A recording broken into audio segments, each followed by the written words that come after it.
right, let's talk law. President Trump accepting the resignation of his national security advisor, retired Lieutenant General Michael Flynn, and then immediately blasting the leaks that brought the general down. Papers are being leaked, things are being leaked.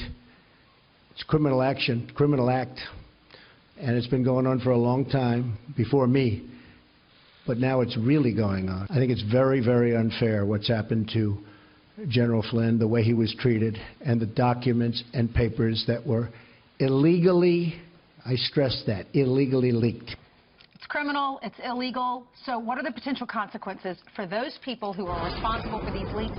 Here to discuss is Fox News senior judicial analyst, Judge Andrew Napolitano. It's a very unhappy state of affairs in the federal government right now. So here's the background.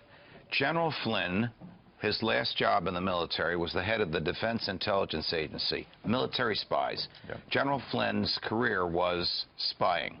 He knew when he was on the phone with the Russian ambassador that American spies were listening to everything he said. He knew it. It was absolutely standard operating procedure. But he thought he was being listened to by patriots.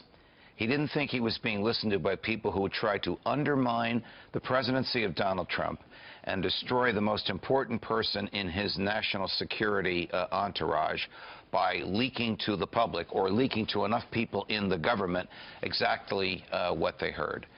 So we now have a state of affairs where we have professional spies in the intelligence community who can turn on or off information to the President of the United States, who can decide what to give him and what to keep from him, decide what to reveal and what to keep secret, and basically are a shadow government in an effort to control and frustrate the President. What the President just said about those illegal leaks is 100% correct. They're illegal, they're immoral, they're criminal. Will we ever find those people? Absolutely not.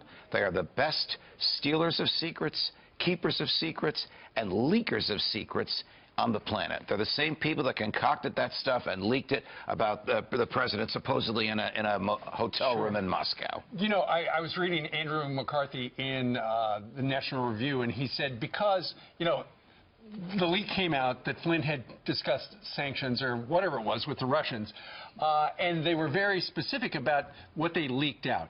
He says release the entire tape so people can actually see that. That'd be a very good thing. Andy's absolutely correct on this. If they released the entire tape, you'd see how harmless it was. Right. So here's the picture. Barack Obama imposes sanctions on the Russians around Christmas time. He has less than a month to go in his presidency. And Donald Trump's soon-to-be national security advisor, General Flynn, calls up the Russian ambassador and basically says, we will probably look at this differently in another month.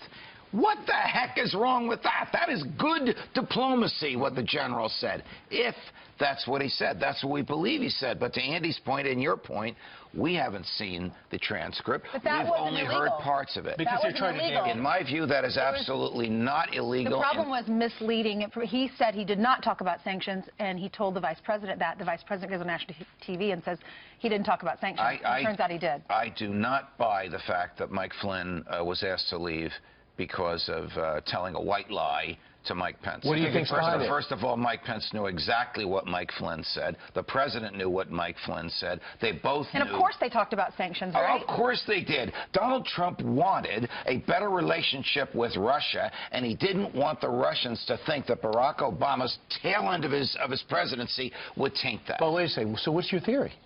My theory is that the people in the intelligence community feared Mike Flynn because he was one of them and knew too much about them and knew about their sources and methods, and they wanted a different person in there. Guess what? They're getting a guy just as tough, not as steeped in the spy craft, but just as tough and just as loyal to Donald Trump. Judge, if they want to figure out who's leaking, can't the president just meet with one person in the intelligence community that he trusts to get all this information? Versus 50 or whatever? It's a lot more complex than that. You have members of the Intelligence Committee who say they don't trust the President of the United States. You know what? If you don't trust your boss and you can't work for your boss, get another job.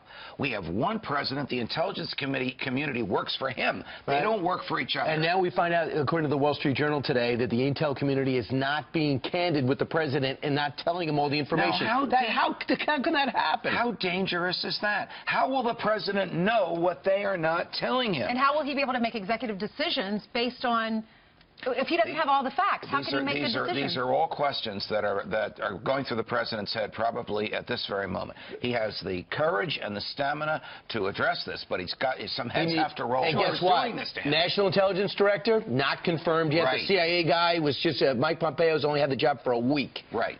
So a lot of this is at Chuck Schumer's feet because of the slowness with which the president's nominees are being confirmed. But much of it is part of the attitude in the intelligence community that the president doesn't control them, they control him. And that is not consistent with the Constitution or the laws or what the people of the United States are entitled to. Well, what the Wall Street Journal says is they can't trust the president, somebody in the intel community, and so they're not giving him all the information because they're worried that somebody's going to leak it to the Russians. There's that Russian narrative again. Correct. The biggest leakers are those who want to harm the president by selectively releasing information to make him look bad or to separate him from a good and decent, experienced patriot like General Flynn. The president did get some good news. Fox News poll shows that it looks like most of the American people are for the nomination and expect Gorsuch to get through as the next Supreme Court justice. Judge Gorsuch is really impressing even Democrats, some of whom are struggling for ways to vote against him, and they can't think of any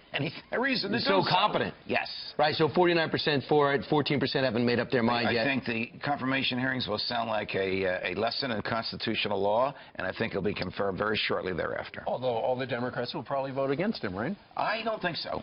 I don't think so. I think some Democrats are saying it's a good and decent man. I may not agree with him on everything, but this is the type of intellectual honesty and political indifference. He doesn't care about the political outcome because he's not in the political branches of the government that we want on the court. And they want 60 votes because they don't want the precedent being a nuclear option because, you know, the president will do whatever it takes to get him confirmed. Mitch McConnell thinks he has 59, so I think they're going to get the 60th. All right. We'll see.